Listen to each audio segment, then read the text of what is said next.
ਸੱਤਵੀਂ ਅਸ਼ਟਪਦੀ ਦੇ ਅੰਦਰ ਉਸ ਅਕਾਲ ਪੁਰਖ ਵਾਹਿਗੁਰੂ ਦੀ ਸਾਧਨਾ ਕਰਨ ਵਾਲੇ, ਜਿਨ੍ਹਾਂ ਨੇ ਨਾਮ ਜਪ ਕੇ ਆਪਣੇ ਮਨ ਨੂੰ ਨਿਰਮਲ ਕੀਤਾ ਹੈ, ਜਿਨ੍ਹਾਂ ਨੇ ਭਗਤੀ ਰੂਪ ਸੁਗੰਧੀ ਨੂੰ ਆਪਣੀ ਹਿਰਦੇ ਦੀ ਬਿਰਤੀ ਵਿੱਚ ਵਸਾਇਆ ਹੈ, ਔਰ ਜਿਨ੍ਹਾਂ ਦੇ ਅੰਦਰ ਸਰਵਣ ਮੰਨਣ ਨਿਧਿਆਸਣ ਵਰਗੇ ਸ਼ੁਭ ਗੁਣ ਅਕਾਲ ਪੁਰਖ ਵਾਹਿਗੁਰੂ ਨੇ ਦਿੱਤੇ ਹਨ, ਜਿਨ੍ਹਾਂ ਨੇ ਨਿਸ਼ਕਾਮ ਸੇਵਾ ਕਰਕੇ ਆਪਣੇ ਜੀਵਨ ਨੂੰ, ਆਪਣੇ ਮਨ ਨੂੰ ਸਾਧਿਆ ਹੈ, ਐਸੇ ਜੋ ਵੀਤਰਾਗ ਮਹਾਂਪੁਰਸ਼ ਸਾਧੂ ਜਨ ਸੰਸਾਰ 'ਤੇ ਹੁੰਦੇ ਨੇ। ਅਤੇ ਸਤਿਗੁਰੂ ਸੱਚੇ ਪਾਤਸ਼ਾਹ ਸੱਤਵੀਂ ਅਸ਼ਟਪਦੀ ਦੇ ਅੰਦਰ ਇਉਂ ਉਹਨਾਂ ਦੀ ਮਹਿਮਾ ਦਾ ਵਰਣਨ ਕਲਯੁਗੀ ਜੀਵਾਂ ਨੂੰ ਬਖਸ਼ਿਸ਼ ਕਰਕੇ ਆਤਮਿਕ ਉਪਦੇਸ਼ ਦੀ ਬਖਸ਼ਿਸ਼ ਕਰ ਰਹੇ ਹਨ ਜੀ। ਲੋਕ ਅਗਮ ਅਗਾਧ ਪਾਰ ਬ੍ਰਹਮ ਸੋਏ। ਸੋਏ ਦਾ ਅਰਥ ਹੁੰਦਾ ਸਾਧ ਸੰਗਤ ਜੀ ਉਹ। ਪਾਰ ਬ੍ਰਹਮ ਦਾ ਅਰਥ ਹੈ ਪਰਮੇਸ਼ਰ। ਪਾਰ ਦਾ ਅਰਥ ਹੁੰਦਾ ਹੈ ਜਿਹਦਾ ਕੋਈ ਪਾਰਾਵਾਰ ਨਹੀਂ। ਬ੍ਰਹਮ ਦਾ ਅਰਥ ਹੈ ਸ੍ਰਿਸ਼ਟੀ ਦੇ ਵਿੱਚ ਜ਼ਰੇ ਜ਼ਰੇ ਦੇ ਵਿੱਚ ਵਿਆਪਕ ਹੋ ਰਿਹਾ ਜੋ ਅਕਾਲ ਪੁਰਖ ਵਾਹਿਗੁਰੂ ਪਰਮੇਸ਼ਰ ਹੈ। ਸੋਏ ਭਾਈ ਉਹ ਜਿਹੜਾ ਹੈ ਅਗੰਮ, ਉਹਦਾ ਐਸਾ ਸਰੂਪ ਹੈ ਕਿ ਜਿਹਨੂੰ ਮਨ ਪਕੜ ਨਹੀਂ ਸਕਦਾ। ਉਹ ਮਨ ਦੀ ਪਕੜ ਤੋਂ ਬਹੁਤ ਦੂਰ ਹੈ। ਆਪਾਂ ਹੁਣ ਇੱਥੇ ਬੈਠੇ ਹਾਂ, ਇਹ ਮਨ ਹਿੰਦੁਸਤਾਨ ਤੱਕ ਹੀ ਇੱਕ ਪਲ ਵਿੱਚ, ਜਿੱਥੇ ਜਹਾਜ਼ ਨੂੰ ਵੀ ਜਾਂਦੇ ਹਾਂ 10-10 ਘੰਟੇ ਲੱਗ ਜਾਂਦੇ ਨੇ, 5-5 ਹਜ਼ਾਰ ਕਿਲੋਮੀਟਰ ਦਾ ਸਫ਼ਰ ਹੈ, ਇੱਕ ਪਲ ਵਿੱਚ ਇਹ ਉੱਥੇ ਪਹੁੰਚ ਜਾਏਗਾ। ਸੰਸਾਰ ਦੀ ਹਰ ਵਸਤੂ ਨੂੰ ਪਕੜ ਲੈਂਦਾ ਹੈ। ਗਮਤਾ ਦਾ ਅਰਥ ਹੁੰਦਾ ਹੈ ਪਕੜਨਾ। ਹੁਣ ਅਗੰਮ ਹੈ ਜਿਹੜਾ ਮਨ ਇੰਦਰੀਆਂ ਦੇ ਵਿਸ਼ੇ ਹੈ, ਜਿਹਦੇ ਅੰਦਰ ਜਿਹਦੀ ਰਹਿਨਮਾਈ ਦੇ ਵਿੱਚ 5 ਕਰਮ ਇੰਦਰੇ, 5 ਗਿਆਨ ਇੰਦਰੇ ਸੰਸਾਰ 'ਤੇ ਕੰਮ ਕਰ ਰਹੇ ਨੇ।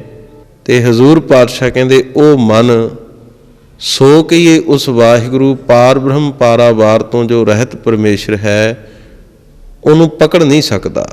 ਔਰ ਦੂਸਰਾ ਪਦ ਹੈ ਅਗਾਧ। ਅਤੇ ਸਾਧ ਸੰਗਤ ਜੀ ਅਗਾਧ ਦਾ ਅਰਥ ਹੁੰਦਾ ਹੈ ਡੂੰਘਾ। ਉਸ ਵਾਹਿਗੁਰੂ ਦਾ ਜਿਹੜਾ ਬੋਧ ਕਹੀਏ ਗਿਆਨ ਹੈ, ਉਹ ਬਹੁਤ ਹੀ ਅਗਾਧ ਡੂੰਘਾ ਹੈ, ਗਹਿਰਾ ਹੈ। ਗਹਿਰ ਗੰਭੀਰ ਧੀਰ ਮਤ ਸਾਗਰ, ਉਹਦੀ ਉਪਮਾ ਕੀਤੀ ਹੈ। ਗਹਿਰ ਗੰਭੀਰ ਧੀਰ ਮਤ ਸਾਗਰ, ਜੋਗੀ ਜੰਗਮ ਧਿਆਨ ਧਰੇ। ਸਿਰਫ ਉਹਦਾ ਧਿਆਨ ਹੀ ਧਰ ਸਕਦਾ ਹੈ। ਉਹ ਇਤਨਾ ਗਹਿਰਾ ਹੈ ਜਿਹਨੂੰ ਮਨ ਜਿਹੜਾ ਹੈ ਪਕੜ ਨਹੀਂ ਸਕਦਾ। ਐਸਾ ਜੋ ਵਾਹਿਗੁਰੂ ਪਰਮੇਸ਼ਰ ਪਾਰ ਬ੍ਰਹਮ ਹੈ। ਤੇ ਪਰ ਜਿਹਨੂੰ ਮਨ ਪਕੜ ਨਹੀਂ ਸਕਦਾ, ਜਿਹਨੂੰ ਬੋਧ ਦੁਆਰਾ ਇਤਨਾ ਗਹਿਰਾ ਹੈ ਜਾਣਿਆ ਨਹੀਂ ਜਾ ਸਕਦਾ, ਪਰ ਪੰਚਮ ਕੈ ਪਾਤਸ਼ਾਹ ਜੀ ਆਤਮਿਕ ਉਪਦੇਸ਼ ਵਿੱਚ ਕਹਿੰਦੇ ਨੇ, ਹੇ ਗੁਰਸਿੱਖੋ, ਜੋ ਜੋ ਕਹੈ ਸੋ ਮੁਕਤਾ ਹੋਏ। ਭਾਈ ਜੋ ਜਿਹੜਾ ਵੀ ਉਸ ਵਾਹਿਗੁਰੂ ਨੂੰ ਕਹੇ ਕਿ ਇਹ ਜਪਦਾ ਹੈ, ਉਹਨੂੰ ਧਿਆਉਂਦਾ ਹੈ, ਜਿਹੜਾ ਉਹਦਾ ਨਾਮ ਜਪਦਾ ਹੈ ਰਸਨਾ ਨਾਲ, ਮਨ ਕਰਕੇ, ਬਾਣੀ ਕਰਕੇ, ਸਰੀਰ ਕਰਕੇ, ਕਿਸੇ ਵੀ ਤਰੀਕੇ ਕਹਿੰਦਾ ਹੈ, ਸੋ ਮੁਕਤਾ ਹੋਏ। ਉਹਨੂੰ ਭਾਈ ਜੀਵਨ ਮੁਕਤੀ ਦੀ ਪ੍ਰਾਪਤੀ ਹੋ ਜਾਂਦੀ ਹੈ। ਮੁਕਤ ਪੰਥ ਜਾਣਿਓ ਤਹਿ ਨਾਹਿਨ, ਧਨ ਜੋਰਨ ਕੋ ਧਾਇਆ। ਜੋ ਕਹੈ, ਜਿਨ੍ਹਾਂ ਨੇ ਉਹਨੂੰ ਕਹਿਣਾ ਕੀਤਾ ਹੈ, ਭਾਵ ਉਹਦੀ ਉਸਤਤ ਕੀਤੀ ਹੈ, ਉਹਦਾ ਨਾਮ ਜਪਿਆ ਹੈ, ਉਹਨਾਂ ਨੇ ਸੋ ਮੁਕਤਾ ਹੋਏ। ਭਾਈ ਉਹ ਮੁਕਤੀ ਨੂੰ ਪ੍ਰਾਪਤ ਹੋ ਗਏ, ਮੋਕਸ਼ ਨੂੰ ਪ੍ਰਾਪਤ ਹੋ ਗਏ, ਜੰਮਣ ਔਰ ਮਰਨ ਤੋਂ ਰਹਿਤ ਹੋ ਗਏ ਹਨ। ਸੁਨ ਮੀਤ ਨਾਨਕ ਬਿਨਵੰਤਾ। ਇਉਂ ਸਤਿਗੁਰੂ ਸੱਚੇ ਪਾਤਸ਼ਾਹ ਬਿਨਵੰਤਾ ਦਾ ਅਰਥ ਹੈ ਬੇਨਤੀ ਪੂਰਵਕ, ਨਿਮਰਤਾ ਸਹਿਤ। ਇਉਂ ਬੇਨਤੀ ਪੂਰਵਕ ਸ਼ਬਦ ਦੇ ਵਿੱਚ ਉਪਦੇਸ਼ ਦਿੰਦੇ ਨੇ, ਸੁਣ ਮੀਤਾ, ਹੇ ਮੇਰੇ ਮਨ ਰੂਪੀ ਮਿੱਤਰ, ਤੂੰ ਸੁਣ ਨਾ ਕਰ। ਅਥਵਾ ਸੁਨ ਮੀਤਾ, ਕਿਉਂਕਿ ਸਾਧ ਸੰਗਤ ਗੁਰੂ ਦਾ ਸਿੱਖ ਦੇ ਲਈ ਇੱਕ ਮਾਂ ਦਾ ਰੂਪ ਹੈ, ਗੁਰਦੇਵ ਮਾਤਾ। ਗੁਰੂ ਦਾ ਸਿੱਖ ਦੇ ਲਈ ਇੱਕ ਪਿਤਾ ਦਾ ਰੂਪ ਹੈ, ਗੁਰਦੇਵ ਪਿਤਾ। ਹਰਜੀ ਮਾਤਾ, ਹਰਜੀ ਪਿਤਾ। ਹਮ ਹਰ ਕੇ ਬਾਰਕ, ਅਸੀਂ ਉਹਦੇ ਬਾਲਕ ਹਾਂ। ਇਸੇ ਤਰ੍ਹਾਂ ਜਿੱਥੇ ਗੁਰੂ ਦਾ ਇੱਕ ਰੂਪ ਮਾਤਾ ਵਾਲਾ ਹੈ, ਇੱਕ ਰੂਪ ਪਿਤਾ ਵਾਲਾ ਹੈ, ਉੱਥੇ ਇਹ ਵੀ ਕਿਹਾ ਹੈ ਗੁਰਦੇਵ ਬੰਧਪ ਸਹੋਦਰਾ। ਗੁਰੂ ਦਾ ਇੱਕ ਰੂਪ ਸਿੱਖ ਦੇ ਲਈ ਭਰਾ ਵਰਗਾ ਵੀ ਹੈ, ਤੇ ਗੁਰੂ ਦਾ ਸਿੱਖ ਦੇ ਲਈ ਇੱਕ ਰੂਪ ਮਿੱਤਰ ਵਰਗਾ ਵੀ ਹੈ। ਗੁਰ ਸਿੱਖਾਂ ਇੱਕੋ ਪਿਆਰ, ਗੁਰ ਮਿੱਤਾਂ ਪੁੱਤਾਂ ਭਾਈਆਂ। ਭਾਵ ਕੀ ਹੈ? ਗੁਰੂ ਸਿੱਖ ਨੂੰ ਜਿਵੇਂ ਮਾਂ ਬੱਚੇ ਨੂੰ ਪਿਆਰ ਦੇ ਨਾਲ ਚੰਗਾ ਆਚਰਨ ਦਿੰਦੀ ਹੈ, ਗੁਰੂ ਸਾਹਿਬ ਕਿਤੇ ਸੁੰਦਰ ਸ਼ਬਦਾਂ ਦੇ ਨਾਲ ਜਗਿਆਸੂ ਸਿੱਖ ਨੂੰ ਮਾਂ ਵਾਂਗ ਆਪਣੀ ਗੋਦ ਵਿੱਚ ਬਿਠਾ ਕੇ, ਚਰਨ ਸ਼ਰਨ ਵਿੱਚ ਬਿਠਾ ਕੇ ਆਤਮਿਕ ਉਪਦੇਸ਼ ਦਿੰਦੇ ਨੇ। ਕਿਤੇ ਪਿਤਾ ਵਾਂਗ ਸਖਤੀ ਵੀ ਕਰਦੇ ਨੇ, ਔਰ ਕਿਤੇ ਭਰਾ ਵਾਂਗ ਸਖਾਪਣ ਦੇ ਰੂਪ ਦੇ ਵਿੱਚ ਉਪਦੇਸ਼ ਕਰਦੇ ਨੇ, ਔਰ ਕਿਤੇ ਸਾਧ ਸੰਗਤ ਮਿੱਤਰ ਰੂਪ ਦੇ ਵਿੱਚ ਹੋ ਕਰਕੇ ਉਪਦੇਸ਼ ਕਰਦੇ ਨੇ।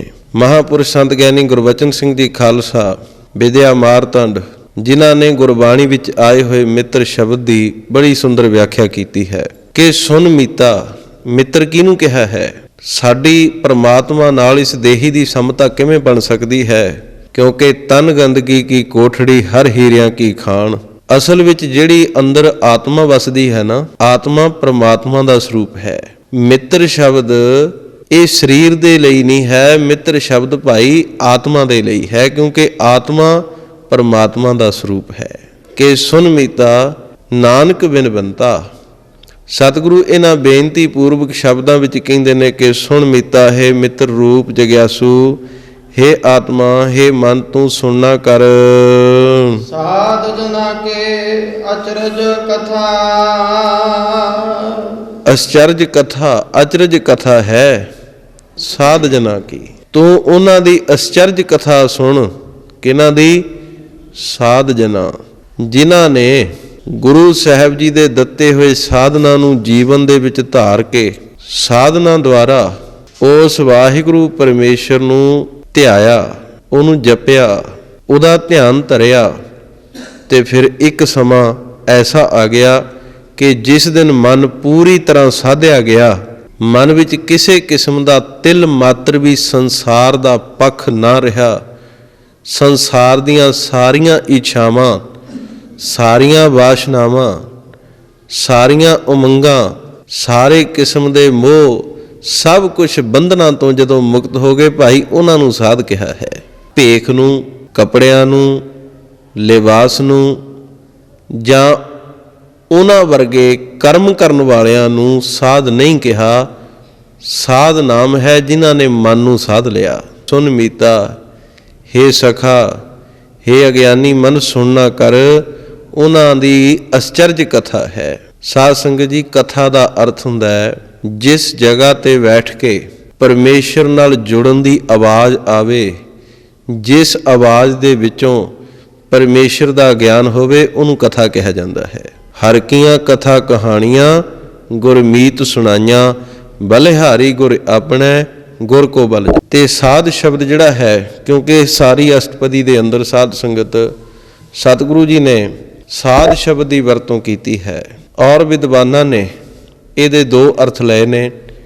ਇੱਕ ਤਾਂ ਜੋ ਸਤ ਸੰਗਤ ਹੈ, ਜਿਹਨੂੰ ਸਾਧ ਸੰਗ ਵੀ ਕਿਹਾ ਜਾਂਦਾ ਹੈ, ਕਿਉਂਕਿ ਜਿਹੜਾ ਇਹ ਮਨ ਹੈ ਇਹ ਸਤ ਸੰਗਤ ਦੇ ਵਿੱਚ ਬੈਠ ਕੇ ਹੀ ਸਾਧਿਆ ਜਾਂਦਾ ਹੈ। ਜਿਨ੍ਹਾਂ ਨੇ ਸਤ ਸੰਗਤ ਦੇ ਵਿੱਚ ਬੈਠ ਕੇ ਗੁਰੂ ਸਾਹਿਬ ਜੀ ਦੇ ਦਿੱਤੇ ਹੋਏ ਸਾਧਨਾ ਨੂੰ ਧਾਰਨ ਕਰਕੇ ਮਨ ਅਸਾਧ ਸਾਧਾ ਜਨ ਕੋਏ, ਇਸ ਅਸਾਧ ਮਨ ਨੂੰ ਸਾਧ ਲਿਆ, ਉਹਨੂੰ ਭਾਈ ਸਾਧੂ ਕਿਹਾ ਜਾਂਦਾ ਹੈ, ਉਹਨਾਂ ਨੂੰ ਸਾਧੂ ਕਿਹਾ ਜਾਂਦਾ ਹੈ। ਐਸੇ ਜੋ ਅਕਾਲ ਪੁਰਖ ਦੇ ਨਾਲ ਅਭੇਦ ਹੋਏ ਮਹਾਨ ਪੁਰਸ਼ਾਂ ਦੀ ਜਿਹੜੀ ਉਪਮਾ ਹੈ, ਗੁਰਦੇਵ ਪਾਤਸ਼ਾਹ ਜੀ ਸਾਧ ਸੰਗਤ ਇਸ ਅਸ਼ਟਪਦੀ ਦੇ ਅੰਦਰ ਕਰਦੇ ਨੇ। ਭਾਈ ਸਾਹਿਬ ਭਾਈ ਗੁਰਦਾਸ ਜੀ ਵੀ ਉਹ ਜ਼ਿਕਰ ਕਰਦੇ ਨੇ, ਤੇ ਜਿਹੜਾ ਜ਼ਿਕਰ ਅੱਗੇ ਸਾਧ ਸੰਗਤ ਜੀ ਕੀਤਾ ਜਾਏਗਾ, ਤੇ ਉਹਨਾਂ ਦੀ ਜਿਹੜੀ ਅਚਰਜ ਕਥਾ ਹੈ ਭਾਈ, ਉਹਨੂੰ ਸੁਣਨਾ ਕਰੋ। ਇਹੋ ਸਾਧ ਸੰਗਤ 8 ਪਦਾਂ ਵਾਲਾ ਸ਼ਬਦ ਸ਼੍ਰੀ ਗੁਰੂ ਅਰਜਨ ਦੇਵ ਮਹਾਰਾਜ ਸਾਹਿਬ ਜੀ ਆਰੰਭ ਕਰਦੇ ਹੋਏ ਆਤਮਿਕ ਉਪਦੇਸ਼ ਬਖਸ਼ਿਸ਼ ਕਰ ਰਹੇ ਹਨ।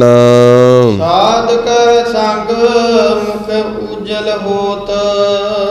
ਇਉਂ ਭਾਈ ਜਿਨ੍ਹਾਂ ਨੇ ਆਪਣੇ ਮਨ ਨੂੰ ਸਾਧਿਆ ਹੋਇਆ ਹੈ, ਐਸੇ ਜੋ ਸਾਧਨਾ ਕਰਨ ਵਾਲੇ ਸਤਿਪੁਰਸ਼ ਨੇ, ਨਾਮ ਜਪਣ ਵਾਲੇ ਨੇ, ਉਹਨਾਂ ਦਾ ਜਿਹੜਾ ਸੰਗ ਹੈ, ਉਹਨਾਂ ਦੀ ਜਿਹੜੀ ਸੰਗਤ ਹੈ, ਉਹਨਾਂ ਦਾ ਜਿਹੜਾ ਸਾਥ ਹੈ, ਜਿਨ੍ਹਾਂ ਨੂੰ ਮਿਲ ਜਾਵੇ, ਉਹਨਾਂ ਦਾ ਸੰਗ ਕਰਨ ਦਾ ਇਹ ਫਲ ਹੈ ਮੁਖ ਉਜਲ ਹੋਤ। ਲੋਕ ਅਤੇ ਪਰਲੋਕ ਦੇ ਵਿੱਚ ਭਾਈ ਇਹ ਜਿਹੜਾ ਮੁਖ ਹੈ ਇਹ ਨਿਰਮਲ ਹੋ ਜਾਂਦਾ ਹੈ। ਮੁਖ ਉਜਲ, ਉਜਲ ਦਾ ਅਰਥ ਨਿਰਮਲ ਹੈ, ਕਿਉਂਕਿ ਸਾਡਾ ਮੁਖ ਉਜਲ ਨਹੀਂ ਹੈ। ਸਾਡਾ ਮੁਖ ਤਾਂ ਸਤਿਗੁਰੂ ਨੇ ਇਹ ਕਿਹਾ, ਜਿੰਨੀ ਦੇਰ ਤੱਕ ਇਸ ਮਨ ਦੇ ਅੰਦਰ, ਇਸ ਮੁਖ ਦੇ ਅੰਦਰ ਵਿਕਾਰ ਨੇ, ਉਨੀ ਦੇਰ ਤੱਕ ਇਸ ਮਨ ਨੂੰ, ਇਹ ਮੁਖ ਦੇ ਉੱਤੇ ਤਾਂ ਉਸ ਦਰਗਾਹ ਦੇ ਵਿੱਚ ਕਾਲਖ ਮੜੀ ਜਾਂਦੀ ਹੈ। ਨਿੰਦਿਆ ਭਲੀ ਕਿਸੇ ਕੀ ਨਾਹੀ, ਮਨ ਮੁਖ ਮੁਗਧ ਕਰਨ, ਮੋਹ ਕਾਲੇ ਤਿਨਾ ਨਿੰਦਕਾ, ਨਰਕੇ ਘੋਰ ਪਵਨ। ਜਿੰਨੀ ਦੇਰ ਤੱਕ ਮਨ ਸਾਧਿਆ ਨਹੀਂ ਜਾਂਦਾ, ਕਿਹੜਾ ਐਸਾ ਭਾਈ ਆਪਣੇ ਵਿੱਚ ਜਿਹੜਾ ਅਸੀਂ ਕਿਸੇ ਦੀ ਨਿੰਦਿਆ ਨਹੀਂ ਕਰਦੇ ਹੋਵਾਂਗੇ? ਕੋਈ ਨਹੀਂ ਐਸਾ। ਜਿੱਦਣ ਨਿੰਦਿਆ ਛੁੱਟ ਗਈ, ਉਦਣ ਸਾਰੇ ਵਿਕਾਰ ਆਪਣੇ ਆਪ ਛੁੱਟ ਜਾਂਦੇ ਨੇ। ਇਹੋ ਜਿਹੇ ਸਾਰੇ ਵਿਕਾਰ ਭਾਈ ਸਾਧੂਆਂ ਦੀ ਸੰਗਤ ਦੇ ਵਿੱਚੋਂ ਛੁੱਟਦੇ ਨੇ। ਜਦੋਂ ਇਹ ਵਿਕਾਰ ਛੁੱਟ ਜਾਣ ਤਾਂ ਭਾਈ ਲੋਕ ਅਤੇ ਪਰਲੋਕ ਦੇ ਵਿੱਚ ਫਿਰ ਇਹ ਮੁਖ ਜਿਹੜਾ ਹੈ, ਇਹ ਪਾਪਾਂ ਦੀ ਕਾਲਖ ਤੋਂ ਰਹਿਤ ਹੋ ਕੇ ਨਿਰਮਲ ਹੋ ਜਾਂਦਾ ਹੈ, ਉਜਵਲ ਹੋ ਜਾਂਦਾ ਹੈ ਜਿਹੜਾ ਮੁਖ ਹੈ। ਸਾਧ ਸੰਗ ਮਲ ਸਗਲੇ ਖੋਤ, ਕਿਉਂਕਿ ਜਿਹੜਾ ਮੁਖ ਹੈ, ਇਹਨੂੰ ਕਿੰਨੇ ਪ੍ਰਕਾਰ ਦੀ ਪਾਪਾਂ ਦੀ ਮੈਲ ਲੱਗੀ ਹੋਈ ਹੈ, ਇਸ ਕਰਕੇ ਇਹ ਕਾਲਾ ਹੋਇਆ ਹੋਇਆ ਹੈ। ਪਰ ਜਿਹੜੀ ਸਾਧੂਆਂ ਦੀ ਸੰਗਤ ਹੈ, ਨਾਮ ਜਪਣ ਵਾਲੇ ਸਤਿਪੁਰਸ਼ਾਂ ਦੀ ਸੰਗਤ ਹੈ, ਉਹ ਸੰਗਤ ਦੇ ਵਿੱਚ ਮਲ ਸਗਲੀ ਖੋਤ, ਇਸ ਜੀਵਨ ਦੀ ਜਿਹੜੀ ਸਾਰੀ ਪਾਪਾਂ ਦੀ ਮੈਲ ਹੈ ਉਹ ਖਤਮ ਹੋਈ ਜਾਂਦੀ ਹੈ। ਖੋਤ ਦਾ ਅਰਥ ਸਾਧ ਸੰਗਤ ਖਤਮ ਹੁੰਦਾ ਹੈ, ਨਾਸ ਹੁੰਦਾ ਹੈ। ਮੈਲ ਕੀ ਹੈ? ਮੈਲ ਕਿਸ ਨੂੰ ਕਿਹਾ ਹੈ? ਸਾਧ ਸੰਗਤ ਜੀ, ਮਲ, ਵਖੇਪ, ਅਵਰਨ, ਤਿੰਨ ਕਿਸਮ ਦੀ ਜਿਹੜੀ ਸਾਨੂੰ ਮੈਲ ਚਿੰਬੜੀ ਹੋਈ ਹੈ। ਜਿਹੜੀ ਮਲ ਹੈ, ਇਹ ਕਈ ਜਨਮਾਂ ਦੇ ਕੀਤੇ ਹੋਏ ਪਾਪਾਂ ਦੀ, ਜਿਹੜੇ ਕਈ ਜਨਮਾਂ ਦੇ ਪਾਪ ਨੇ, ਉਹਨਾਂ ਦੀ ਜਿਹੜੀ ਮੈਲ ਹੈ, ਉਹਨੂੰ ਮੈਲ ਕਿਹਾ ਹੈ, ਜਿਹੜੇ ਕਈ ਜਨਮਾਂ ਦੇ ਪਾਪ ਨੇ। ਵਖੇਪ, ਜਿਹੜਾ ਮਨ ਦੇ ਵਿੱਚ ਚੰਚਲਤਾਈ ਹੈ, ਪਰਮਾਤਮਾ ਤੋਂ ਦੂਰੀ ਬਣੀ ਹੋਈ ਹੈ, ਪਰਮੇਸ਼ਰ ਦੀ ਯਾਦ ਨਹੀਂ, ਇਹਨੂੰ ਵਖੇਪ ਮੈਲ ਕਿਹਾ ਹੈ। ਤੇ ਤੀਸਰੀ ਹੈ ਅਵਰਨ। ਅਵਰਨ ਨੋ ਅਗਿਆਨ ਦਾ ਹੈ। ਪਰਮੇਸ਼ਰ ਇਹ ਤਾਂ ਮੰਨ ਲੈਣਾ ਕਿ ਹੈ, ਪਰ ਹਜੇ ਪ੍ਰਾਪਤੀ ਨਹੀਂ ਹੋਈ, ਇਹ ਇੱਕ ਵਿੱਚ ਪਰਦਾ ਬਣਿਆ ਹੋਇਆ ਹੈ, ਇਹਨੂੰ ਅਵਰਨ ਕੀ, ਅਗਿਆਨ ਦੀ ਮੈਲ ਕਿਹਾ ਹੈ। ਤੇ ਗੁਰੂ ਸਾਹਿਬ ਕਿਰਪਾ ਕਿਹਨਾਂ ਤੇ ਕਰਦੇ ਨੇ? ਨਾਮ ਦੀ ਦਾਤ ਉਹਨਾਂ ਨੂੰ ਮਿਲਦੀ ਹੈ। ਕਹਿੰਦੇ ਮਲ ਵਖੇਪ ਜਾ ਕੈ ਨਹੀਂ, ਕਿੰਤ ਏਕ ਅਗਿਆਨ। ਜਿਹਦੇ ਵਿੱਚੋਂ ਮਲ ਤੇ ਵਖੇਪਤਾ ਦੂਰ ਹੋ ਜਾਵੇ, ਕੇਵਲ ਇੱਕ ਅਗਿਆਨ ਬਾਕੀ ਹੁੰਦਾ ਰਹਿੰਦਾ ਹੋਵੇ, ਉਹ ਜਗਿਆਸੂ, ਉੱਤਮ ਜਗਿਆਸੂ ਮੰਨਿਆ ਜਾਂਦਾ ਹੈ, ਉਹ ਅਧਿਕਾਰੀ ਮੰਨਿਆ ਜਾਂਦਾ ਹੈ ਪਰਮੇਸ਼ਰ ਦੇ ਨਾਮ ਜਪਣ ਦਾ। ਜਿਹਦੇ ਅੰਦਰ ਮਲ ਅਤੇ ਵਖੇਪਤਾ ਹੈ, ਉਹ ਨਾਮ ਜਪਣ ਦਾ ਅਧਿਕਾਰੀ ਨਹੀਂ। ਤੇ ਜਦੋਂ ਸਾਧੂਆਂ ਦੀ ਸੰਗਤ ਮਿਲਦੀ ਹੈ, ਸਾਧੂਆਂ ਦੀ ਸੰਗਤ ਪਾਈ, ਇਹ ਤਿੰਨੇ ਪ੍ਰਕਾਰ ਦੀ ਮੈਲ ਨੂੰ ਖਤਮ ਕਰ ਦਿੰਦੀ ਹੈ। ਕਿਵੇਂ? ਸਭ ਤੋਂ ਪਹਿਲਾਂ ਸਾਧੂ ਉਪਦੇਸ਼ ਦਿੰਦੇ ਨੇ, ਹੱਥੀਂ ਸੇਵਾ ਕਰਵਾਉਂਦੇ ਨੇ, ਨਿਸ਼ਕਾਮ ਸੇਵਾ ਜਿਹਨੂੰ ਕਿਹਾ ਜਾਂਦਾ ਹੈ। ਜਿਹੜੀ ਨਿਸ਼ਕਾਮ ਸੇਵਾ ਕਰਨੀ ਹੈ, ਗੁਰੂ ਘਰ ਝਾੜੂ ਦੇਣਾ, ਪਾਣੀ ਢੋਣਾ, ਸੰਗਤ ਦੀ ਸੇਵਾ ਕਰਨੀ, ਕਿਸੇ ਗਰੀਬ ਅਨਾਥ ਉਹਦੇ ਤੇ ਪਰਉਪਕਾਰ ਕਰਨਾ, ਰੋਗੀ ਨੂੰ ਦਵਾਈ ਦੇ ਦੇਣੀ, ਕਿਸੇ ਦਾ ਦੁੱਖ ਦੂਰ ਕਰ ਦੇਣਾ, ਇਹ ਜਦੋਂ ਨਿਸ਼ਕਾਮ ਸੇਵਾ ਕਰੂਗਾ, ਇਹਦੇ ਨਾਲ ਜਨਮਾਂ ਜਨਮਾਤਰਾਂ ਦੇ ਕੀਤੇ ਹੋਏ ਪਾਪਾਂ ਦੀ ਮੈਲ ਲੈ ਜਾਂਦੀ ਹੈ। ਤੇ ਜਿਹੜੀ ਹੈ ਵਖੇਪਤਾ, ਮਨ ਦੀ ਚੰਚਲਤਾਈ, ਇਹ ਫਿਰ ਜਦੋਂ ਸਤ ਸੰਗਤ ਕਰਦਾ, ਗੁਰੂ ਦਾ ਉਪਦੇਸ਼ ਸੁਣਦਾ, ਫਿਰ ਮਨ ਟਿਕਣ ਲੱਗ ਜਾਂਦਾ ਹੈ। ਇਹ ਵਖੇਪਤਾ ਦੀ ਇਸ ਤਰ੍ਹਾਂ ਦੂਰ ਹੋ ਜਾਂਦੀ ਹੈ। ਜਦੋਂ ਮਲ ਤੇ ਵਖੇਪ ਦੂਰ ਹੋ ਜਾਣ, ਫਿਰ ਕੇਵਲ ਅਗਿਆਨ ਬਾਕੀ ਰਹਿ ਜਾਂਦਾ, ਉਦੋਂ ਭਾਈ ਨਾਮ ਦਾ ਅਧਿਕਾਰੀ ਬਣਦਾ ਸਿੱਖ। ਜਦੋਂ ਕੇਵਲ ਅਗਿਆਨ ਬਾਕੀ ਹੋਵੇ, ਜਿੰਨੀ ਦੇਰ ਅੰਦਰ ਇਹ ਕੁਚੀਲ ਮੈਲ ਭਰੀ ਹੋਈ ਹੈ। ਤੇ ਇਸ ਕਰਕੇ ਜਿਹੜਾ ਸਾਧੂਆਂ ਦਾ ਸੰਗ ਹੈ, ਸਾਧੂ ਨਿਸ਼ਕਾਮ ਕਰਮ ਕਰਾ ਕੇ ਭਾਈ ਸਤ ਸੰਗਤ ਦੇ ਵਿੱਚ ਆਤਮਿਕ ਉਪਦੇਸ਼ ਦੇ ਕੇ ਇਹ ਜਿਹੜੀਆਂ ਮੈਲਾਂ ਨੇ, ਇਹਨਾਂ ਨੂੰ ਖੋਤ ਕੀ ਇਹ ਖਤਮ ਕਰ ਦਿੰਦੇ ਹਨ ਜੀਵਨ ਦੇ ਵਿੱਚੋਂ। ਸਾਧਕ ਸੰਗ ਮਿਟੈ ਅਭਿਮਾਨ। ਭਾਈ ਸਾਧੂਆਂ ਦੇ ਸੰਗ ਦੀ ਜਿਹੜੀ ਸਭ ਤੋਂ ਵੱਡੀ ਵਿਸ਼ੇਸ਼ਤਾ ਹੈ, ਉਹਨਾਂ ਦੇ ਸੰਗ ਦੀ ਜਿਹੜੀ ਸਭ ਤੋਂ ਵੱਡੀ ਪ੍ਰਾਪਤੀ ਹੁੰਦੀ ਹੈ, ਮਿਟੈ ਅਭਿਮਾਨ। ਜਿਹੜਾ ਦੇਹੀ ਦਾ ਅਭਿਮਾਨ ਕੀ ਹੰਕਾਰ ਹੈ, ਜਿਹੜਾ ਅਹੰਗ ਭਾਵ ਹੈ, ਇਹ ਖਤਮ ਹੋ ਜਾਂਦਾ ਹੈ। ਕਿਉਂਕਿ ਉਹਨਾਂ ਨੇ ਮਨ ਸਾਧਿਆ ਹੋਇਆ ਹੈ। ਜਦੋਂ ਉਹਨਾਂ ਨੇ ਆਪਣਾ ਮਨ ਸਾਧਿਆ ਹੋਇਆ ਤੇ ਜਦੋਂ ਉਹਨਾਂ ਦੇ ਕੋਲ ਕੋਈ ਸੰਗਤ ਵਿੱਚ ਜਾਂਦਾ ਹੈ, ਭਾਈ ਉਹਦਾ ਵੀ ਮਨ ਸਾਧ ਦਿੰਦੇ ਨੇ। ਹੰਕਾਰ ਮਿਟ ਜਾਂਦਾ ਹੈ ਉਹਨਾਂ ਦੀ ਸੰਗਤ ਵਿੱਚੋਂ। ਤੇ ਹੁਣ ਪੁੱਛੋ, ਭਾਈ ਗੁਰਦਾਸ ਸਾਹਿਬ ਬੜਾ ਸੁੰਦਰ ਬਚਨ ਕਹਿੰਦੇ ਨੇ ਸਾਧੂਆਂ ਦੀ ਮਹਿਮਾ ਵਿੱਚ। ਕਹਿੰਦੇ ਤੀਰਥ ਨਹਾਤੈ ਪਾਪ ਜਾਣ। ਇਹ ਪ੍ਰਸਿੱਧ ਸੀ ਗੱਲ ਸੰਸਾਰ ਵਿੱਚ ਕਿ ਤੀਰਥਾਂ ਤੇ ਨਹਾਉਣ ਦੇ ਨਾਲ ਪਾਪ ਲੈ ਜਾਂਦੇ ਨੇ। ਤੀਰਥ ਨਹਾਤੈ ਪਾਪ ਜਾਣ, ਪਤਤ ਉਦਾਹਰਨ ਨਾਉ ਸਦਾਇਆ। ਤੀਰਥਾਂ ਨੂੰ, ਪਾਪੀਆਂ ਨੂੰ ਆਧਾਰ ਕਰਨ ਵਾਸਤੇ ਤੀਰਥਾਂ ਦਾ ਨਾਮ ਰੱਖਿਆ ਗਿਆ। ਤੇ ਕਹਿੰਦੇ ਤੀਰਥ ਹੁਣ ਸਖਾਰਤ ਹੈ। ਐ ਗੁਰਸਿੱਖੋ, ਖਿਆਲ ਕਰਿਓ ਇਸ ਗੱਲ ਦਾ। ਭਾਈ ਗੁਰਦਾਸ ਸਾਹਿਬ ਕਹਿੰਦੇ ਤੀਰਥ ਵੀ ਸਫਲੇ ਹੋ ਜਾਂਦੇ ਨੇ ਕਦੋਂ? ਤੀਰਥ ਹੋਣ ਸਖਾਰਥ ਹੈ। ਤੀਰਥ ਸਫਲੇ ਹੋ ਜਾਂਦੇ ਨੇ ਕਦੋਂ? ਜਦੋਂ ਸਾਧੂਆਂ ਦੇ ਚਰਨਾਂ ਦੀ ਤੀਰਥਾਂ ਨੂੰ ਪ੍ਰਾਪਤੀ ਹੋ ਜਾਵੇ। ਗੱਜ ਕੇ ਆਖੋ ਸਤਿਨਾਮ। ਸ੍ਰੀ ਵਾਹਿਗੁਰੂ। ਤੇ ਇਸੇ ਤਰ੍ਹਾਂ ਕਹਿੰਦੇ ਨੇ ਸਾਧ ਹੋਏ ਮਨ ਸਾਧਕੈ। ਸਾਧੂ ਕਿਵੇਂ ਬਣਦਾ ਹੈ? ਮਨ ਦੀ ਸਾਧਨਾ ਦੁਆਰਾ। ਸਾਧ ਹੋਏ ਮਨ ਸਾਧਕੈ, ਚਰਨ ਕਮਲ ਗੁਰ ਚਿੱਤ ਬਸਾਇਆ।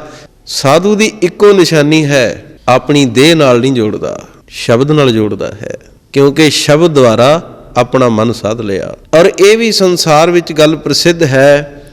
ਇਹ ਸੰਸਾਰ ਵਿੱਚ ਹਰ ਇੱਕ ਪੱਖ ਦੀ ਨਕਲ ਹੈ। ਇਸ ਕਰਕੇ ਧਰਮ ਦੀ ਦੁਨੀਆ ਦੇ ਵਿੱਚ ਵੀ ਸਾਧੂ ਦੇ ਜੀਵਨ ਦੀ ਨਕਲ ਜਿਹੜੀ ਹੈ ਉਹ ਕੀਤੀ ਗਈ।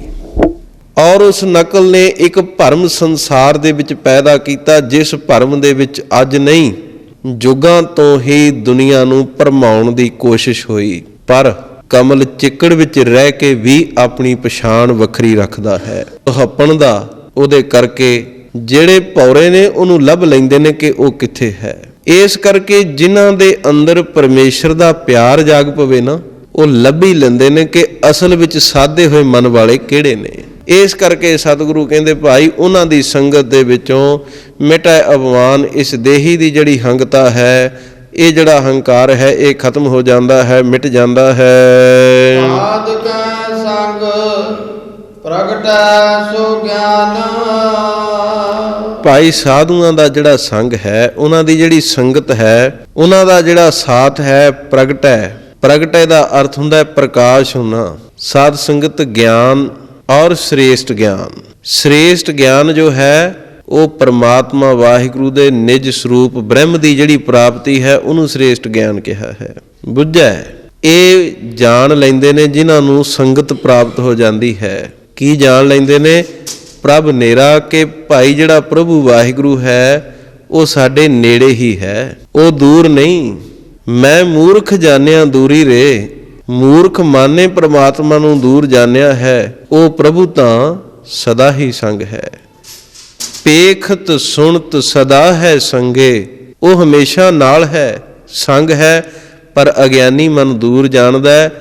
ਜਦੋਂ ਪੂਰੇ ਮਹਾਂਪੁਰਸ਼ ਦੀ, ਜਿਹਨੇ ਮਨ ਨੂੰ ਸਾਧਿਆ ਹੋਇਆ, ਐਸੇ ਸਾਧੂ ਦੀ ਸੰਗਤ ਮਿਲ ਜਾਵੇ, ਅਥਵਾ ਸਤ ਸੰਗਤ ਦੀ ਪ੍ਰਾਪਤੀ ਹੋ ਜਾਵੇ ਜਿੱਥ ਮਨ ਸਾਧਿਆ ਜਾਂਦਾ ਹੈ, ਤੇ ਸਤਿਗੁਰੂ ਸਾਹਿਬ ਕਹਿੰਦੇ ਬੁੱਝਿਆ ਕਿ ਭਾਈ ਜਾਣ ਲੈਂਦਾ ਹੈ, ਇਹ ਗਿਆਨ ਹੋ ਜਾਂਦਾ ਹੈ ਪ੍ਰਭ ਨੇਰਾ, ਕਿ ਪ੍ਰਭੂ ਵਾਹਿਗੁਰੂ ਮੇਰੇ ਨੇੜੇ ਹੀ ਵਸਦਾ ਹੈ, ਦੂਰ ਨਹੀਂ ਹੈ। ਇੱਕ ਕਰਕੇ ਮਾਧਵੇ ਕਿਆ ਕਹੀਏ ਭ੍ਰਮ ਐਸਾ, ਜੈਸਾ ਮਾਨੀਆ ਹੋਏ ਨਾ ਤੈਸਾ। ਜਿਹੋ ਜਿਹਾ ਮਨੁੱਖ ਮੰਨ ਰਿਹਾ ਉਹ ਹੈ ਨਹੀਂ, ਮਨੁੱਖ ਨੇ ਉਹਨੂੰ ਦੂਰ ਮੰਨਿਆ, ਉਹ ਤਾਂ ਹਮੇਸ਼ਾ ਆਤਮ ਸਤਾ ਦੇ ਰੂਪ ਦੇ ਵਿੱਚ ਹਰ ਇੱਕ ਜਰੇ ਦੇ ਵਿੱਚ ਵਿਆਪਕ ਹੋ ਰਿਹਾ ਹੈ। ਪ੍ਰਭ ਨੇਰਾ, ਪ੍ਰਭੂ ਦਾ ਜਿਹੜੀ ਨੇੜਤਾ ਹੈ, ਪ੍ਰਭੂ ਦੀ ਜਿਹੜੀ ਨਜ਼ਦੀਕੀ ਹੈ, ਉਹਨੂੰ ਬੁੱਝ ਕੇ ਜਾਣ ਲੈਂਦਾ ਹੈ ਸਾਧੂਆਂ ਦੀ ਸੰਗਤ ਵਿੱਚੋਂ। ਸਾਧ ਸੰਗ ਸਭ ਹੋਤ ਨਵੇਲਾ। ਭਾਈ ਸਾਧੂਆਂ ਦੀ ਸੰਗਤ ਦੇ ਵਿੱਚੋਂ ਸਭ ਹੋਤ ਨਵੇਰਾ, ਭਾਵ ਪਿਛਲੇ ਜਨਮਾਂ ਦੇ ਔਰ ਇਸ ਜਨਮ ਦੇ ਜਿੰਨੇ ਵੀ ਕਰਮ ਕੀਤੇ, ਭਾਵੇਂ ਸੰਚਿਤ ਕੀਤੇ, ਕਿਰਿਆਮਾਨ ਕੀਤੇ, ਜਿਨ੍ਹਾਂ ਦੀ ਪ੍ਰਾਲਬਧ ਬਣੀ, ਪ੍ਰਾਲਬਧ ਦੇ ਅਨੁਸਾਰ ਚੰਗੇ ਕਰਮਾਂ ਦੇ ਪੁੰਨ ਬਣੇ, ਮਾੜੇ ਕਰਮਾਂ ਦੇ ਪਾਪ ਬਣੇ। ਪਰ ਸਾਧੂਆਂ ਦਾ ਜਦੋਂ ਸੰਗ ਮਿਲ ਜਾਵੇ, ਉਹ ਜਦੋਂ ਸੰਗ ਦੇ ਵਿੱਚੋਂ ਪਰਮੇਸ਼ਰ ਦਾ ਨਾਮ ਹਿਰਦੇ ਵਿੱਚ ਬੈਠ ਜਾਵੇ, ਸਭ ਹੋਤ ਨਵੇਰਾ। ਫਿਰ ਸਾਰੇ ਹੀ ਕਰਮਾਂ ਦਾ ਭਾਈ ਸਾਧੂਆਂ ਦੀ ਸੰਗਤ ਜਿਹੜੀ ਹੈ ਉਹ ਨਵੇੜਾ ਕਰ ਦਿੰਦੀ ਹੈ, ਪਾਪ ਖਤਮ ਕਰ ਦਿੰਦੀ ਹੈ। ਫਿਰ ਉਹ ਸਾਰਾ ਕੁਝ ਨਿਬੜ ਜਾਂਦਾ ਹੈ, ਕਿਉਂਕਿ ਸੰਤਨ ਮੋਕੋ ਕੁੰਜੀ ਸੌਂਪੀ, ਤੋ ਉਤਰਿਆ ਮਨ ਕਾ ਧੋਖਾ। ਧਰਮ ਰਾਏ ਅਬ ਕਹਾਂ ਕਰੋਗੋ। ਹੁਣ ਧਰਮ ਰਾਜਾ ਕੀ ਕਰੋਗਾ? ਜੋ ਫਾਟਿਓ ਸਗਲੋ ਲੇਖਾ। ਹੁਣ ਉਹ ਕਾਗਜ਼ੀ ਪਾਟ ਗਿਆ, ਉਹ ਕਾਗਜ਼ੀ ਖਤਮ ਹੋ ਗਿਆ, ਜਿਸ ਕਾਗਜ਼ ਦੇ ਉੱਤੇ ਕਰਮਾਂ ਦੇ ਲੇਖੇ ਬਣਨੇ ਸਨ। ਹੋਤ ਨਵੇਰਾ, ਇਉਂ ਸਾਧ ਸੰਗਤ ਸਾਰਾ ਨਵੇੜਾ ਹੋ ਗਿਆ, ਭਾਵ ਸਾਰੇ ਪੁੰਨ ਪਾਪ ਜਿਹੜੇ ਸੀ ਉਹ ਖਤਮ ਹੋ ਗਏ ਹਨ, ਬ੍ਰਹਮ ਗਿਆਨ ਦੀ ਅਵਸਥਾ ਮਿਲ ਗਈ ਹੈ। ਸਾਧ ਕੈ ਸੰਗ ਪਾਏ ਨਾਮ ਰਤਨ। ਭਾਈ ਜਿਹੜੀ ਸਾਧੂਆਂ ਦੀ ਸੰਗਤ ਹੈ ਪਾਏ, ਉਹਦੇ ਵਿੱਚੋਂ ਕੀ ਪ੍ਰਾਪਤ ਹੋਇਆ? ਨਾਮ ਰਤਨ। ਜਿਹੜਾ ਪਰਮੇਸ਼ਰ ਦਾ ਨਾਮ ਹੈ, ਜਿਹੜਾ ਰਤਨ ਦੀ ਨਿਆਈ ਅਮੋਲਕ ਹੈ, ਬਲਕਿ ਰਤਨ ਵੀ ਬਹੁਤ ਥੋੜਾ ਹੈ, ਨਿਊਨ ਹੈ ਨਾਮ ਦੇ ਅੱਗੇ, ਪਰ ਇੱਕ ਅਮੋਲਕ ਪਦਾਰਥ ਹੋਣ ਦੇ ਕਾਰਨ ਜਿਹੜਾ ਰਤਨ ਦੀ ਇੱਥੇ ਉਪਮਾ ਦੇ ਲਈ, ਨਾਮ ਦੀ ਉਪਮਾ ਲਈ ਰਤਨ ਦਾ ਪ੍ਰਮਾਣ ਦਿੱਤਾ ਹੈ। ਤੇ ਹੁਣ ਇੱਕ ਅਰਥ ਇਹਦਾ ਇਹ ਵੀ ਹੈ, ਰਤਨ ਸਾਧ ਸੰਗਤ ਰਤਨ ਦਾ ਨਾਂ ਵੈਰਾਗ ਵੀ ਹੁੰਦਾ ਹੈ। ਸਾਧ ਕੈ ਸੰਗ ਪਾਏ, ਭਾਈ ਸਾਧੂਆਂ ਦੇ ਸੰਗ ਦੇ ਵਿੱਚੋਂ ਕੀ ਪ੍ਰਾਪਤ ਹੋਇਆ? ਰਤਨ, ਵੈਰਾਗ ਪ੍ਰਾਪਤ ਹੋਇਆ। ਜਦੋਂ ਵੈਰਾਗ ਪ੍ਰਾਪਤ ਹੋਇਆ, ਪਾਏ ਨਾਮ, ਉਦੋਂ ਭਾਈ ਵੈਰਾਗ ਦੇ ਸਹਿਤ ਹੋ ਕਰਕੇ ਪਰਮੇਸ਼ਰ ਦੇ ਨਾਮ ਨੂੰ ਪਾ ਲਿਆ। ਵੈਰਾਗ ਕੀ ਹੈ? ਵੈ ਨੌ ਵਿਸ਼ੇਸ਼ ਦਾ ਹੈ, ਰਾਗ ਨੌ ਪ੍ਰੇਮ ਦਾ ਹੈ। ਜਿਨ੍ਹਾਂ ਨੇ ਵਿਸ਼ੇਸ਼ ਕਰਕੇ ਪਰਮੇਸ਼ਰ ਦੇ ਨਾਲ ਪ੍ਰੇਮ ਕੀਤਾ, ਤੇ ਪਰਮੇਸ਼ਰ ਦੇ ਨਾਲ ਪ੍ਰੇਮ ਕਿੱਥੋਂ ਪੈਦਾ ਹੁੰਦਾ ਹੈ? ਸਾਧੂਆਂ ਦੀ ਸੰਗਤ ਵਿੱਚੋਂ। ਪ੍ਰੇਮ ਕੈਸਾ ਹੈ ਜਿਹਨੂੰ ਕਲਗੀਧਰ ਸਾਹਿਬ ਜੀ ਨੇ ਕਿਹਾ, ਕਹਾਂ ਭਿਉ ਦੋ ਲੋਚਨ ਮੂੰਦ ਕੈ ਬੈਠ ਰਹੋ ਬਕ ਧਿਆਨ ਲਗਾਇਓ, ਨਾਹਤ ਫਿਰਿਓ ਲਿਓ ਸਾਤ ਸਮੁੰਦਰਨ ਲੋਕ ਗਇਓ ਪਰ ਲੋਕ ਗਵਾਇਓ, ਬਾਸ ਕੀਓ ਬਖਿਆਨ ਸੋ ਬੈਠ ਕੇ ਐਸੀ ਐਸੋ ਬੈਸ ਬਤਾਇਓ, ਸਾਚ ਕਹੂੰ ਸੁਨ ਲਿਓ ਸਬੈ ਜਿਨ ਪ੍ਰੇਮ ਕੀਓ ਤਿਨ ਹੀ ਪ੍ਰਭ ਪਾਇਓ। ਪਾਏ ਨਾਮ। ਤੇ ਹੁਣ ਇਹਦਾ ਇੱਕ ਅਰਥ ਹੋਰ ਵੀ ਹੈ, ਸਾਧ ਕੈ ਸੰਗ ਪਾਏ ਨਾਮ। ਭਾਈ ਸਾਧੂਆਂ ਦੀ ਸੰਗਤ ਵਿੱਚੋਂ, ਸਤ ਸੰਗਤ ਦੇ ਵਿੱਚੋਂ ਜਦੋਂ ਨਾਮ ਦੀ ਪ੍ਰਾਪਤੀ ਹੋ ਗਈ, ਰਤਨ ਰਤ ਜਮਾਨਾ, ਰਤਨੋਂ ਪ੍ਰੀਤੀ ਦਾ ਹੈ, ਨਾਨੋ ਨਹੀਂ ਦਾ ਹੈ, ਭਾਵ ਹੁਣ ਸੰਸਾਰ ਦੀ ਜਿਹੜੀ ਪ੍ਰੀਤੀ ਸੀ ਉਹ ਛੁੱਟ ਗਈ, ਕਿਉਂਕਿ ਨਾਮ ਦੇ ਵਿੱਚ ਇਹ ਸ਼ਕਤੀ ਹੈ। ਜਿਸ ਹਿਰਦੇ ਵਿੱਚ ਨਾਮ ਵਸ ਜਾਵੇ ਉਦੋਂ ਸੰਸਾਰ ਦੀ ਪ੍ਰੀਤੀ ਛੁੱਟ ਜਾਂਦੀ ਹੈ। ਇਉਂ ਐਸਾ ਜੋ ਅਮੋਲਕ ਨਾਮ ਪਰਮੇਸ਼ਰ ਦਾ, ਉਹ ਸਾਧੂਆਂ ਦੀ ਸੰਗ ਕਈਏ ਸਾਥ ਵਿੱਚੋਂ ਪ੍ਰਾਪਤ ਹੁੰਦਾ ਹੈ। ਸਾਧ ਕੈ ਸੰਗ ਏਕ ਉਪਰ ਜਤਨਾ। ਭਾਈ ਜਦੋਂ ਗੁਰੂ ਅਰਜਨ ਸਾਹਿਬ ਮਹਾਰਾਜ ਕਹਿੰਦੇ, ਐਸੇ ਜਿਨ੍ਹਾਂ ਨੇ ਮਨ ਨੂੰ ਸਾਧਿਆ ਹੋਇਆ ਹੈ ਉਹਨਾਂ ਦਾ ਸੰਗ ਮਿਲ ਜਾਵੇ, ਪੂਰਨ ਸਾਧੂ ਦਾ ਸਾਥ ਮਿਲ ਜਾਵੇ, ਜਦੋਂ ਉਹਨਾਂ ਦੇ ਬਚਨ ਕਮਾਵੇ, ਜੇ ਕੋ ਬਚਨ ਕਮਾਵੇ ਸੰਤਨ ਕਾ ਸੋ ਗੁਰ ਪ੍ਰਸਾਦੀ ਧਰੀਐ। ਤੇ ਸਤਿਗੁਰੂ ਕਹਿੰਦੇ ਜਦੋਂ ਪੂਰੇ ਸਾਧੂ ਦੀ ਸੰਗਤ ਮਿਲ ਜਾਂਦੀ ਹੈ, ਏਕ ਉਪਰ ਯਤਨ, ਫਿਰ ਜਿਹੜਾ ਮਨੁੱਖ ਹੈ, ਜਿਹੜਾ ਮਨ ਹੈ, ਕੀ ਕਰਦਾ ਹੈ? ਇੱਕ। ਏਕ ਦਾ ਅਰਥ ਹੈ ਇੱਕ। ਇੱਕ ਕੌਣ ਹੈ? ਪਰਮੇਸ਼ਰ ਹੈ। ਉਪਰ ਭਾਵ ਉਪਰ ਦਾ ਅਰਥ ਉੱਚਾ ਹੁੰਦਾ ਹੈ। ਇੱਕ ਜੋ ਪਰਮੇਸ਼ਰ ਭਾਈ ਸੰਸਾਰ ਦੇ ਵਿੱਚ ਉੱਚਾ ਹੈ, ਉਹਨੂੰ ਪਾਉਣ ਦਾ ਹਮੇਸ਼ਾ ਫਿਰ ਯਤਨ ਕਰਦਾ ਹੈ ਇਹ ਮਨ। ਔਰ ਦੂਸਰਾ ਅਰਥ ਹੈ ਏਕ ਉਪਰ ਯਤਨ, ਇੱਕ ਜੋ ਇਹ ਮਨ ਹੈ, ਇਸ ਮਨ ਨੂੰ ਕਾਬੂ ਕਰਨ ਦਾ ਜਿਹੜਾ ਯਤਨ ਹੈ, ਜਿਹੜਾ ਤਰੀਕਾ ਹੈ, ਉਹ ਸਾਧੂਆਂ ਦੀ ਸੰਗਤ ਦੇ ਵਿੱਚੋਂ ਪ੍ਰਾਪਤ ਹੁੰਦਾ ਹੈ। ਸਾਧ ਕੀ ਮਹਿਮਾ ਵਰਨੈ ਕੌਣ ਪ੍ਰਾਨੀ।